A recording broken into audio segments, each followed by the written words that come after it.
Each year, Microsoft Research hosts hundreds of influential speakers from around the world, including leading scientists, renowned experts in technology, book authors, and leading academics, and makes videos of these lectures freely available.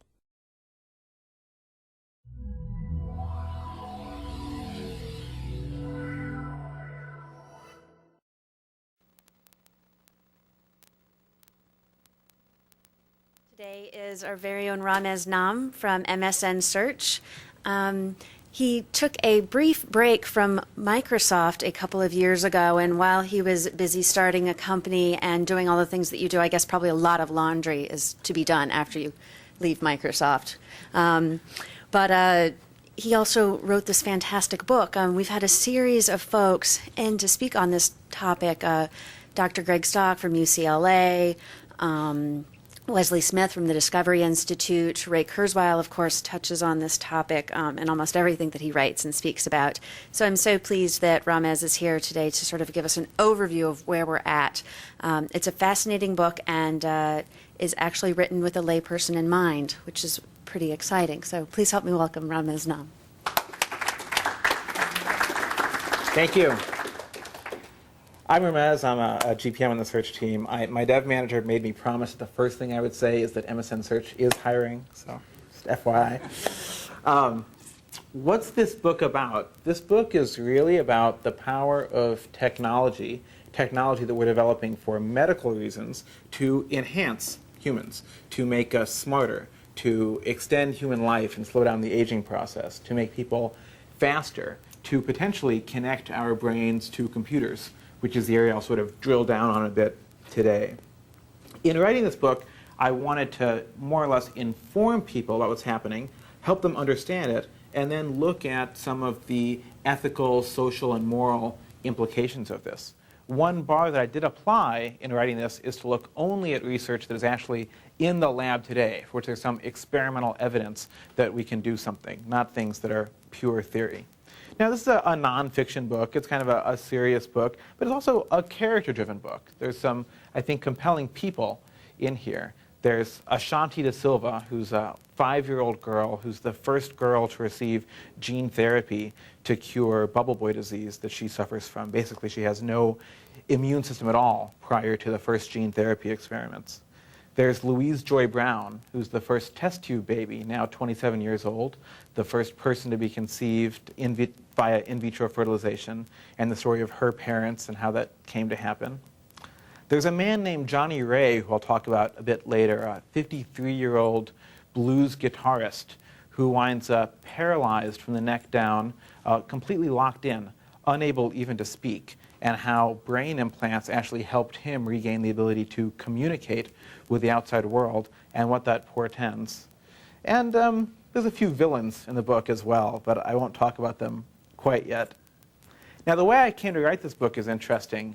Back in 1999, my housemate at the time, Ethan Zoller, who's a program manager here at Microsoft, suggested to me that within a few years, we would have kind of neuromancer-esque or matrix-esque brain implants, and we'd be able to project ourselves into cyberspace and interact with each other in this rich virtual reality. I'd always been a science fiction fan. I loved these ideas, but I read enough real science to know that this was just fantasy, so I poo-pooed the idea. And then that year, some interesting things happened. In that same year, in '99, I read an article about a group at Duke University that had taken a mouse and had wired its brain, its motor cortex, up to a robot arm, and had given the mouse the ability to control this arm, taught it to feed itself just by thinking about it. The same year, a researcher at Princeton, Joe Chen, produced the Doogie mice that made the cover of Time magazine, which were mice he had genetically engineered, adding an extra copy of a gene called NR2B to boost their memory. And these mice could pick things up, could learn things that they were exposed to once, when normal mice, genetically normal mice, would take 5 or 10 repetitions to learn the same thing. That was also the same year that I learned about the work with Johnny Ray that I just talked about. And so what happened, the realization I had was that science was sounding more and more like science fiction. So I wanted to write a book about this, let people know about all of these amazing things happening in the lab that we normally wouldn't think of as really being possible. I was very excited about it. I thought everyone would want these sorts of enhancements. Well, I learned a couple years later that not everyone would want these sorts of enhancements. When President Bush took office, he appointed a man named Leon Kass to be the head of his bioethics commission. Kass has a long history of opposing in vitro fertilization, the use of autopsies, the use of dissection of human cadavers in medical schools, all of which he felt sort of went against the normal human grain. And he wrote a book called Life, Liberty, and the Defense of Human Dignity, where he argued that using these technologies was kind of anathema, actually made us less than human, and was a violation of the moral order of things. A couple other authors wrote books that same year. Francis Fukuyama, a historian, and also a member of the President's Council on Bioethics, wrote a book called Our Post-Human Future, where his argument was that these technologies would undermine democracy and would bring kind of the order that we had right now crashing to its knees. And then environmentalist Bill McKibben wrote a book arguing similar things to Cass, that it made us not human to use these. The title of his book was Enough. Bill's actually a nice fellow. He was nice enough to give me a blurb for the back of my book that says, more or less, I disagree with virtually all his enthusiasms, but I think he's made his case cogently and well. So that was sweet. If he writes another book, I'll see if I can give him one. So I thought I'd write a book that now would address not just the science, but talk about these social issues. And I'm an optimist. I started out optimistic on these technologies, but I wanted to take a critical look as well. Look at the safety, the ethics, and so on. So let me talk about those issues and kind of the core arguments. It seems to me that people who are opposed to these technologies really have three primary concerns that they talk about. They talk about safety. Will people be harmed by these technologies? They talk about equality and other related social concerns. Will only the rich have access to these? Will they drive a wedge between the haves and the have-nots, even greater than the one that we have? And more than anything else, they talk about whether or not this constitutes playing God or a violation of human nature. So through most of the book, I really talk about the science of these technologies. And then I focus quite a bit on rebuttals of those arguments. And I think the core rebuttals are this. First, the thing that the opponents of these technologies want to do is to prohibit them. But prohibition would actually make the risks and dangers of these technologies worse. In a prohibitionary system, you end up with worse safety because there are no regulators to assure safety. You end up with worse equality. Let's say you ban a genetic technique to boost intelligence. Well, if an Asian country, say, where people are more friendly to these technologies, does not ban it, then a rich couple can fly overseas and get the same thing done, where a poor middle-class couple doesn't have the same luxury. Another point that I think is very important is that it's very difficult to separate enhancement from therapy. The people who are developing these technologies aren't doing so because they want to build the bionic man. They're doing so because they're part of research teams that are looking at ways to cure Alzheimer's disease or help the paralyzed. And the enhancement uses are coming out as an outgrowth, almost an accident, of the same research. A third point is that these technologies bring us real concrete benefits. Every 1% reduction in healthcare costs in the US saves about $100 billion over the course of a decade. A 1% productivity increase in the US brings in about $1 trillion over a decade. And as I think Senator Inouye said a few years ago, a billion here, a billion there, sooner or later you're talking about real money. As far as the equality argument goes, I think it's key to look at the history of technology and what it's done to society to date. In 1850, life expectancy around the world was about 25 years. Today, it's 66 years across the world, pushing 80 in the developing world. One point that people miss in this is that the gap between the rich world and the developing world has actually been closing steadily over the last century. At the turn of the 20th century, in 1900, the rich world lived, on average, nearly twice as long as people born in the developing world. Today, the ratio is 84% in the developing world. In 2025, it's expected to be 91%. So there seems to be this trend of the same technologies that we develop to help people in the US and elsewhere gets cheaper and cheaper over time and gets diffused throughout the rest of the world. You see this, for instance, with something like the cost of penicillin. In 1943, when penicillin was developed, it was literally priceless. You could not buy it in quantity. Today, it costs less than 1 cent per dose. If you look at almost any information technology, and that's what most enhancements really are, they're information technologies that have high R&D cost but low production costs. The costs start out extremely high and then drop quickly, especially as patents expire and they enter the public domain.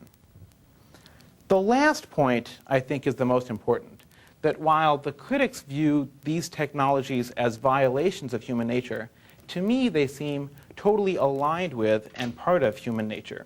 That throughout our history, we've always sought to enhance ourselves in a variety of ways and always sought to give our children the best possible starting point for their own lives.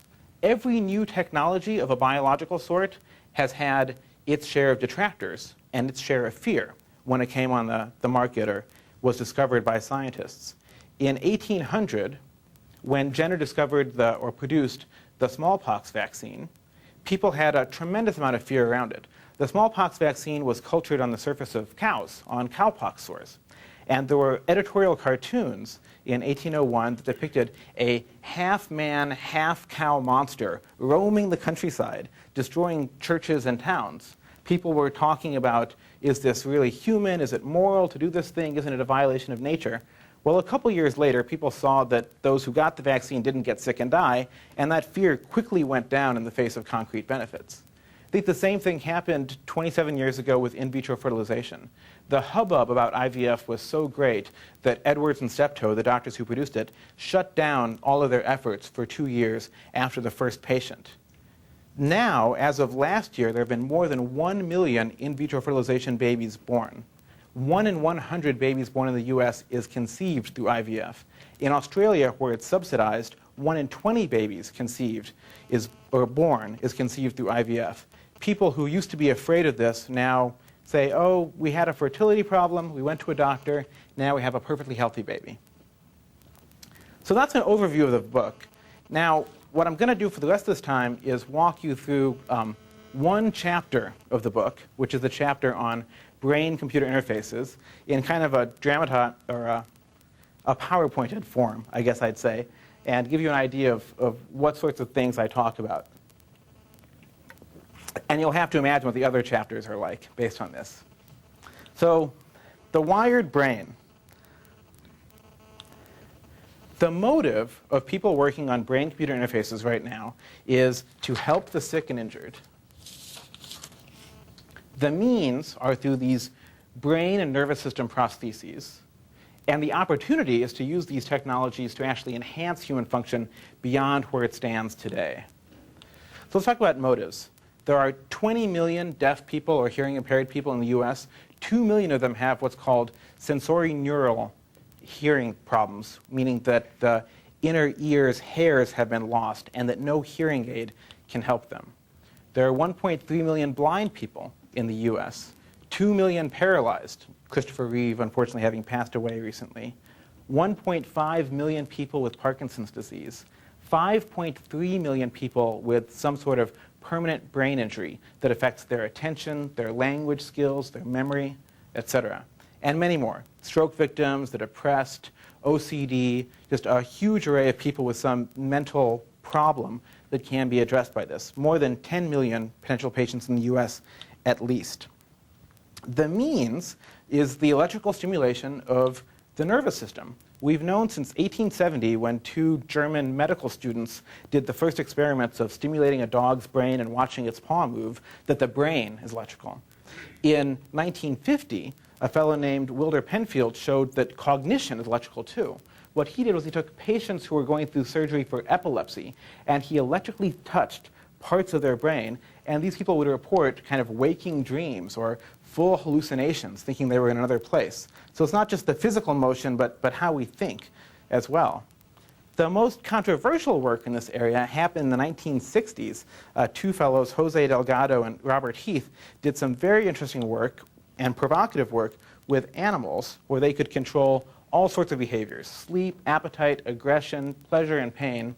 There's a famous set of pictures of Delgado in a bull ring in Spain. So you see we've got Delgado on one side. The bull, you can see it's kind of leaning forward right here. And he's got a black box with an antenna. The bull starts charging as he waves his jacket there. And in the next frame, he's pushed the button on this remote control, effectively, and the bull is skidding to a halt. This was wired up to a portion of its brain that controlled motor function, and he literally could push a button and cause this charging bull to stop. Well, the research community's response to this was, frankly, that it was kind of creepy. And could we please focus on the medical uses of this technology? So it went a little bit fallow for about a decade, and then in the 1970s it returned with the cochlear implant, the ability to restore hearing electrically to those who no longer had these inner ear hairs. And the way it works is there's a mic on the outside, picks up the signals, transmits them to a decoder that takes them and turns them into electrical signals that then are sent into the auditory nerve. So it's not really in the brain, it's the peripheral nervous system, but it is a kind of learning how to take a perceptual signal and encode it in a way that the nervous system can understand. And an interesting thing, I think, is that the auditory nerve has 30,000 neurons. The best cochlear implants have less than 30 electrodes right now, so you wouldn't think that this could produce really effective hearing, but it does. It produces better than 90% word recognition, even before pairing with lip reading. Now, another piece of work, this is the work that I referred to earlier. This is Johnny Ray, the fellow who suffered a stroke, and this is his doctor, Phil Kennedy. What Kennedy did, and this was the first time anything like this had been done in humans, is he implanted a single electrode with a wireless transmitter in Johnny Ray's motor cortex. They did an MRI study on him, told Johnny, think about moving your right hand, identified the spot that had the greatest activity, implanted an electrode there, and then spent months analyzing what would happen when he thought about moving his hand, and were able, using that, to get a piece of software to respond to his thinking so that he could use an on-screen keyboard and type out individual letters and words. Prior to this, he had no ability to speak, and now he had some. Now, a point I slid by is, even more so than the auditory cortex, or the auditory nerve, the motor cortex has billions upon billions of neurons. This was one electrode, but it still worked. Again, fairly amazing that it produced this kind of effect. Then one of the funnest, I think, is this picture, which appeared on the cover of Wired magazine about 2 years ago. This is a 39-year-old Canadian named Jens Baumann. He was, at the time of this picture, he had been blind for 19 years. And what he's wearing here is a camera in the place of his eyeglasses, and you see a little wire that goes back there, and the wire is connected to a shunt that goes into his brain, into the visual cortex, and stimulates it after decoding signals from this camera. Now, billions of neurons, 256 electrodes, I think you see where I'm going. This doesn't seem likely to work, but it does produce some ability to see. In fact, here's a picture of Jens driving a Mustang convertible. I was able to very carefully drive and look from my left side to my right side, making sure I was between the row of trees on the right and the building on the left. And when I got near any obstruction in the front, I would see that there was an obstruction. I would also see the lack of obstructions. And then when I backed up, I would be able to inspect for obstructions there. It was really a nice feeling. Now, nobody else was parked in that parking lot. And Jens's vision isn't that good. Basically, he has a 16 by 16 resolution vision because of the number of electrodes that he has. but you can see something was happening there. He was functional. He was able to drive, which is pretty science fiction to me. I was able to very carefully. So what's happening here is that we're cracking the code of the brain to some extent. What we're learning is that it's highly distributed and highly redundant, that with a little bit of input and output, you can get the brain to either recognize a signal and do useful things with it, or you can parse what it's doing and turn that into useful work. The trends here, I think, are interesting. If you look at the number of electrodes, the total bandwidth in and out of the brain, the biggest systems we've had to date have been these visual prostheses that have about 256 electrodes. But there is a lot of forward movement. Part of the reason that we're seeing this is that up till now, the field has been dominated by physicians who understand the brain but not electronics. Now you have groups like at the University of Michigan, a fellow by the name of Weiss, who's working on a chip due to come out this year with 1,024 channels that is, again, fully wireless. You implant it under the skull, seal it up, less risk of an infection, put on a little cap, and off you go. Or this German company, Infineon, is working on a chip with more than 16,000 connections. And there's further headroom in this space. Pentium 4 chip, 55 million transistors. So as people start to employ the technologies that are used in kind of standard semiconductor processes, there's room to get a tremendous amount of bandwidth in and out of the brain. So that's what's happened to date. I want to talk a little bit about things that could happen in this field going forward, which is a little bit more speculative. One area that's attracted some research is restoring damaged memories. This is actor Guy Pearce from the 2000 movie, what was this movie? Memento. He plays the character Leonard, who cannot form new memories because of damage to his hippocampus. It's fiction, but cases this extreme do happen periodically, and a little bit less extreme more frequently.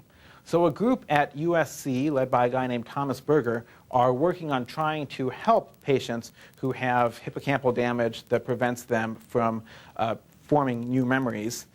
The approach they're taking is they have built a physical replica of the fine structure of the hippocampus. They've trained it based on a huge amount of data about inputs and outputs to slices of hippocampal tissue. And they'll put an array of electrodes on one side of a piece of damage in the hippocampus, an array on the other. And because, for the most part, information transmission seems to happen linearly through the hippocampus, they'll see if they can provide kind of a bypass for this. Now, this is, I would say, the cutting edge of this field, and it's very early to declare success. They're still working towards their first animal work.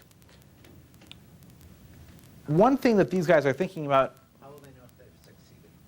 What they'll know if they'll succeeded by, they'll take these animals that have these problems in the hippocampus, and these animals basically can't do things like learn to navigate mazes. Normally you put a rat through a maze, takes a certain amount of time. The second time it does it faster. So if they can get that to happen again, then they'll feel like they've allowed these creatures to form memories. Actually, it was my thought that early anterograde and amnesia victims in hospitals could, even though they had procedural memory, and that maze learning was procedural because victims with this could learn their way to the bathrooms in the hospitals they lived in. I think there's a wide variety of different sorts of memory problems, and there are certainly some people who can't pick up kind of these sorts of procedural ones either. So I think the interesting thing about this research is that, again, it comes down to cracking the code. In doing this in some way, we will have learned something about the neural encoding of memory, a little bit. And Berger and a colleague of his named Deadweiler are already thinking about, could they use this for enhancement? So they plan next year to do a study where they take a perfectly healthy animal and will attach this prosthesis to its hippocampus and see if they can enhance its memory. I don't think it's going to work. It's just a little bit out there at this point, given how much we know about the encoding of memory. But I think it will teach us an awful lot. And it points the direction towards which this research is going to go. Again, there are more than 5 million patients with some sort of higher function disability due to brain damage today. Now, beyond memory, you can think about all sorts of things over the coming decades. People have talked about tapping into Broca's area and Wernicke's area to build language chips, potentially the highest speed input method that we could produce. People are looking at the amygdala for various types of emotional control, and actually Delgado and Heath's research with the bull and so on pointed the way towards, again, slightly creepy abilities to control human behavior and emotion. A variety of other things, but I think one of the most exciting areas is actually in person-to-person and person-to-machine communication. And the reason for this is that there's a rough rule of thumb in neuroscience that more or less the neural activity, the same neurons fire when you see something, when you remember it, or when you imagine it. And the same sort of thing seems to happen in hearing as well, and to some extent in physical motion. So what this implies is that if we can send images and sounds and sensations into the human brain, that by monitoring those same neurons, we could actually send them out of the brain to a computer. For instance, you can imagine a drawing program where you imagine a shape. Your visual cortex tends to show the same activity when you imagine something, and that this taps into that and puts it into the software. Or even that you could communicate it to another person's brain, which I think is super interesting. In fact, there's some work going on in this right now. In a study funded by DARPA, a group at Vanderbilt is connecting the auditory cortices of two primates together via a computer and are doing a test. They plan to put them in separate rooms, play a sound to one monkey, and see if the other monkey reacts. And then start working on things like not just simple sounds, but recognition of sounds, commands, etc. So people are clearly interested in this. What else could we communicate? The senses, I think there's a fairly good scientific grounding to believe that we can do this. Emotions, probably. There's reason to believe that encoding in the amygdala and other emotional areas is fairly invariant from person to person. Could we do matrix-style downloads of skills? Could I say download how to fly this helicopter right now? Not anytime soon, but maybe someday. But we don't have any ideas about encoding of knowledge and skills at that level. I do think this points the way towards major changes to human-to-human communication.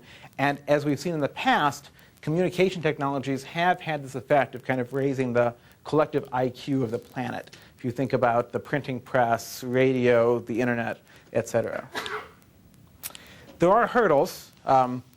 Brain surgery is risky, it's expensive, and as a result, some people look at this and say, it's just not going to happen. No one's going to sign up to have their skull sliced open and an implant placed in it to get these sorts of abilities. But you could have made the same arguments about eye surgery. Eye surgery is risky, it's expensive, there's some chance that it'll permanently degrade your vision, and we have these things on our face, glasses. They're a perfectly fine alternative. Why would I put myself under the knife? And from that, you'd think it would never happen. But LASIK changed all of that. LASIK still has risk. It still costs money, and you still have the alternative of glasses, but it's sufficiently safe, sufficiently cheap, and has a sufficient benefit of convenience that people are willing to use it. And so it revolutionized eye surgery. In the year before LASIK came on the market, actually in the first year of LASIK, total eye surgeries, both via old techniques like RK and LASIK, were 20,000. In 2000, there were 1.5 million procedures done. I haven't updated this with the latest data, but it's over 2.5 million last year. So as it got easier and cheap, and people saw their friends did it, and their friends didn't go blind, people started to adopt it. And at the same time, something else has happened, which is that the cost has plummeted. It cost over $4,000 per eye when first introduced, and now there are, I think, places in Canada where you can get it at $200 per eye. This, by the way, there's a little bit of a feedback loop here. We talk about supply and demand. And there's a kind of an inverse supply-demand curve that you see, which is with something that is high demand, which is a service, you end up seeing more and more providers go into that service, and then there's price competition between them, and then the price starts to decline for that reason. So it's not like land or oil. So is there a revolution possible in brain surgery that could do the same thing?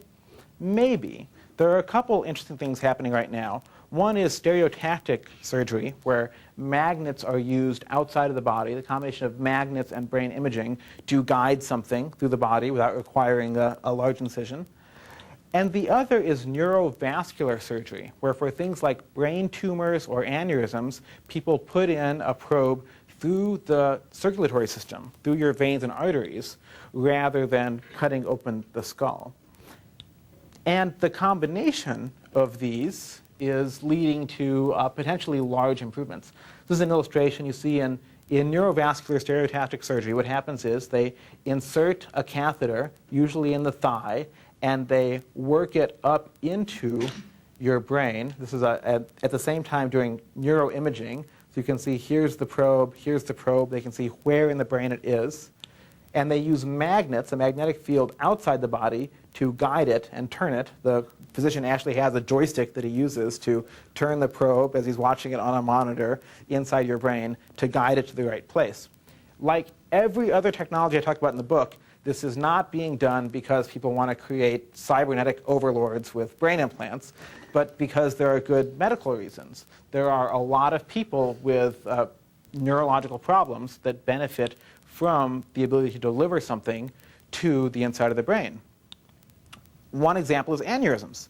So surgical aneurysm repair used to take about 12 hours. With these new procedures, it takes about 90 minutes. It used to cost, with faster recovery, lower risk of various side effects, et cetera, it used to cost about $40,000 for surgical aneurysm repair. It now costs about $4,000. So the conclusion that I have is that brain surgery, like many other things, is destined to become fast, safe, and easy, or at least faster, safer, and easier than it is today. So just to recap this one chapter of the book, the motive here is really to help the sick. The means are these neurological, electrical prostheses on the brain, which are currently very young and very raw, but rapidly improving. And the opportunity is to enhance memory and cognition, to increase human self-determination, and to expand the modes of human communication. One thing that I think is interesting here is that the risk takers are those who have the least to lose and the most to gain in this space. And so those who've suffered and who are ill will be the first to be enhanced. So that's it. That's one chapter of the book. I'm done, and I will now take any questions.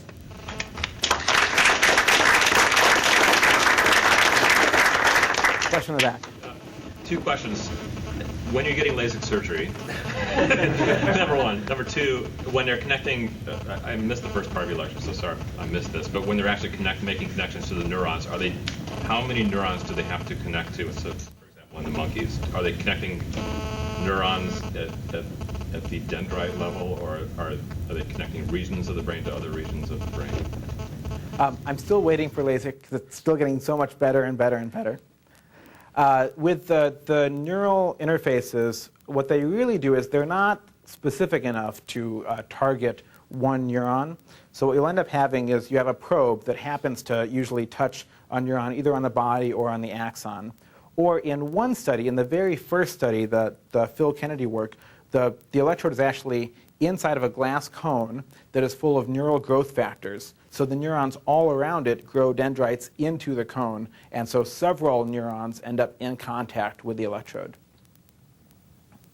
What do you think the end result of the whole steroid debate will be? How does that play into this? Well, I think for sports leagues, I think they ought to decide for themselves what they think their rule should be. I think we're kidding ourselves if we don't think that the the use of performance enhancers is about an order of magnitude higher in sports than what's portrayed in the press. I think it's rampant. Do you think we should just have 2 leagues, like a modified and unmodified? There is the classic cartoon of the I think it's the all drug Olympics. I think it's a skit where the person goes to deadlift and their arms come straight off.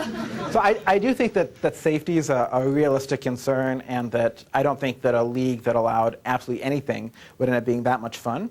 But I think there would be room. I think that consumers would like a league where some amount of enhancement was allowed. It's called the WWF.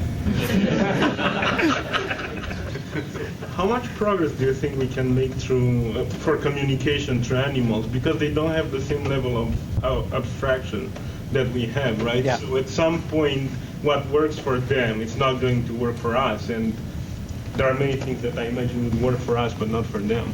Yeah, I think that's a really good question. So the question is, how much progress in communication can we make with animals since they don't have higher level abstract concepts? I think for the time being, the work is almost all going to be kind of at the sensory level, the motor control level, and maybe just the simple memory encoding level, for some of the reasons that you state. I think where the higher functions will come in will be people with brain damage that have lost some of these higher functions, where again they may be willing to take slightly larger risks. So I'm wondering about your first argument against. You said the concept was that safety. People say that you should disallow it because of safety, and you're saying it will be less safe if it's disallowed. But couldn't you make the same argument for experimentation on children, or letting people on top of the Empire State Building, or playing with nuclear fission? I mean, many things that we consider unsafe. If you had sanctioned experimentation on children, it would be much better for them. Well, I think if you had sanctioned experimentation on children with the goal of healing them, for instance, then those techniques would be safer on children. If you sanction experimentation on children for kind of arbitrary reasons, then whatever your goal there would be advanced, which wouldn't necessarily be good for the kids. I think the clearest argument is when you look at medical techniques or drugs. If you look at areas where they're regulated, you have safety regulators who come in and assess that the thing being sold really is what it claims to be, that studies have been done on hundreds of people and it's been found to be effective and safe in them. I'll give you a counterexample. One of the first biotech successes was EPO. It's a synthetic protein. It's a synthetic variant of a protein in the body that causes your body to produce more red blood cells. So it's produced as a way to treat anemia. But quickly, it was used in sport by cyclists who wanted to have better endurance. And what happened was about 20 Scandinavian cyclists died because they took so much of this stuff that their blood thickened to the point that their heart could not pump it. And that's a pretty bad result. One of the reasons for that is that while the safety of EPO as a therapy for anemia was really thoroughly tested, the safety of it as an enhancement was never tested at all. So these people had no information about how much of it was safe, what could they and couldn't they do in a safe way.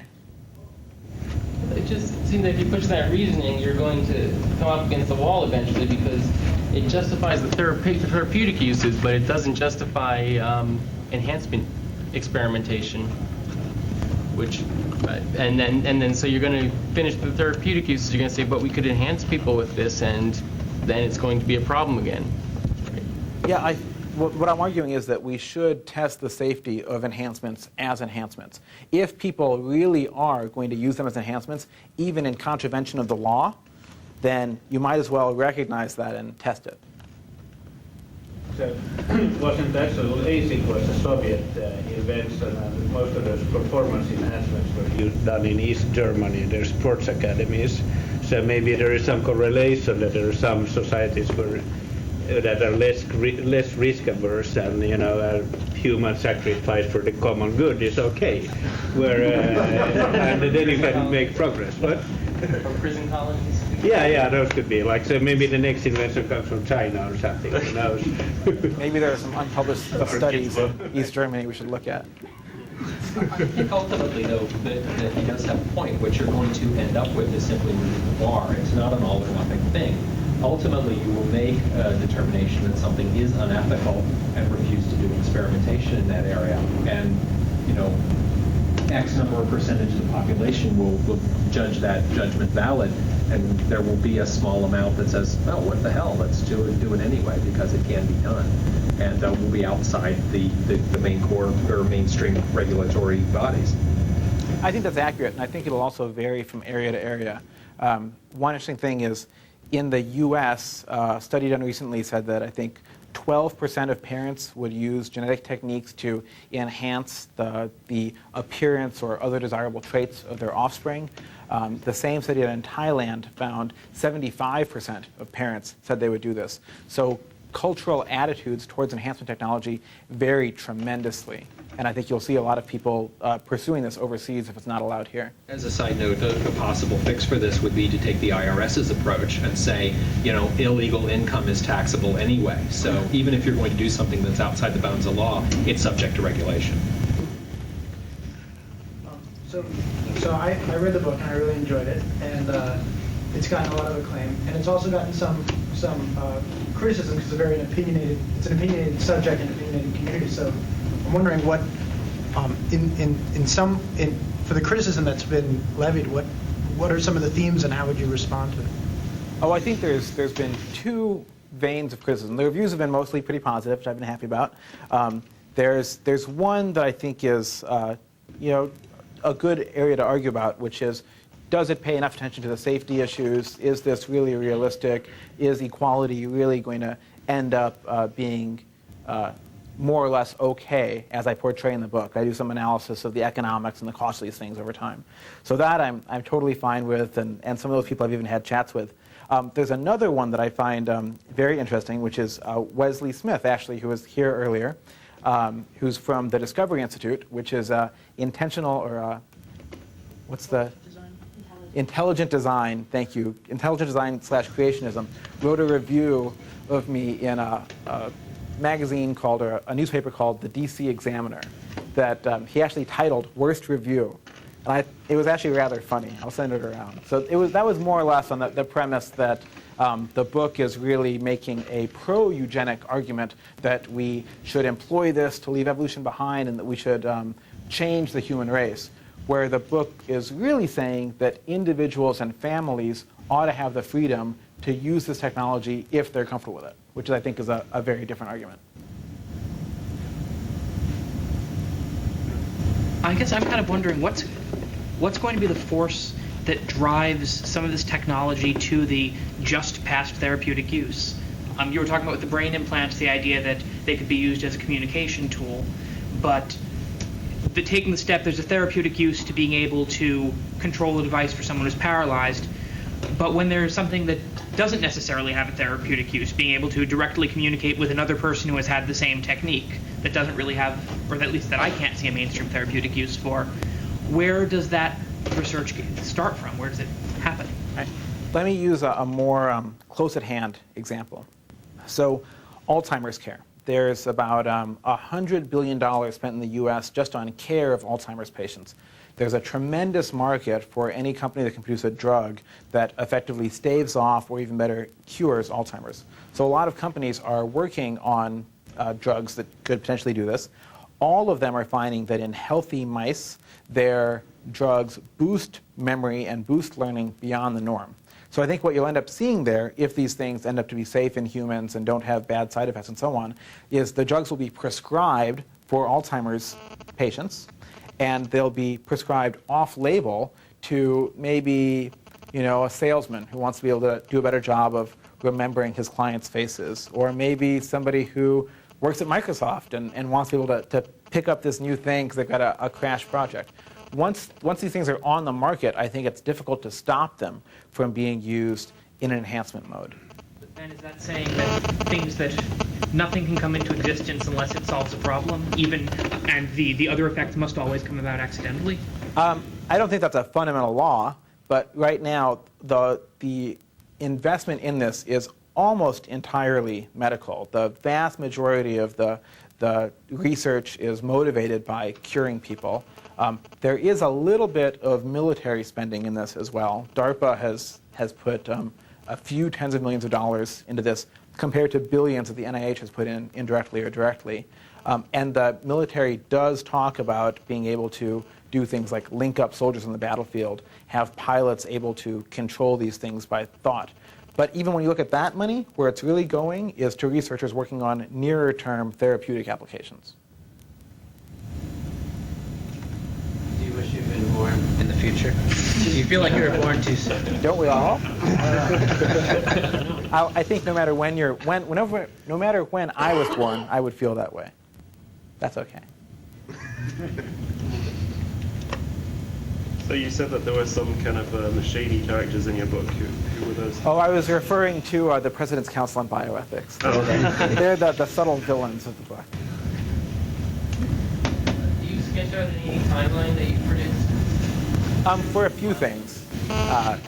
The future is remarkably hard to predict. I think that the things that are closest at hand are the easiest. So with a lot of these memory enhancement drugs, for instance, there's kind of a normal timeline for drug development that you can look at, and it looks like within the next 10 years, there's a whole current crop of drugs that will either come to market or will turn out to have bad side effects.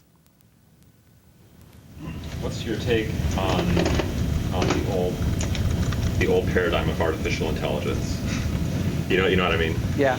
It's not something I talk about at all in the book. I feel like so many bad predictions about AI have been made that I'm not qualified to talk about it.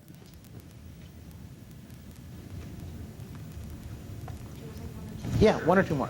Is there anything significant in anti-aging coming along that would get a person sort of past the threshold that you keep going, sort of, you know what I mean? It's possible. This is the thesis of Ray Kurzweil's last book, is that if we can live for a certain amount longer, we'll get to the point where medicine has staved off aging and that extensions of lifespan will happen as fast as we're getting older, so we'll kind of have indefinite lifespans. I don't know about that. The current research, what's happened to date is that people have used genetic techniques to slow the rate of aging and actually keep animals younger in a wide variety of different animals. So it started in nematodes in 1990. A guy named Tom Johnson changed one gene out of about 12,000 and doubled the lifespan of these worms. And then basically the same gene or its analogs have been changed in yeast, fruit flies, mice, rats, and produced more or less the same effect. In lab mice, they can get up to 75% extension of lifespan. And again, these animals live a very healthy life. They actually seem to stay younger, longer. Good quality of life then still. Yes, they express what's called compressed morbidity, which means that the period of ill health before death is shorter in them than it is in normal lab mice, which is really remarkable. We are genetically much more closely related to mice than mice are to fruit flies or to nematodes. So that suggests that the same genetic changes would work in humans. How fast could those come to market? There are a handful of companies founded there as well. Aging is not recognized as a disease, so they're going after kind of secondary indications, using these drugs for diabetes, heart disease, cancer, etc. There's some possibility that within the next decade, we'll have drugs on the market marketed for those uses that, again, will get some off-label use. Will we get to the point of indefinite lifespans? Maybe, but I think that's too early to say. So I'll take you two, and that's it. I think aging is recognized as a disease, right? I don't remember the next question it does, but there's a disease where you basically age to death in about a decade or a little more. There are things like Werner syndrome, and the genetics of the premature aging diseases do play a role in it, but you can't get the FDA to approve a drug because it slows human aging. But you can get the FDA to approve a drug because it extends the survivability of late-stage diabetes patients, for instance. What's your opinion on GM foods? GM foods, I want a tomato that is the same shape as a slice of bread and lasts on my shelf for 2 weeks. That's my opinion on GM foods. Okay, thank you.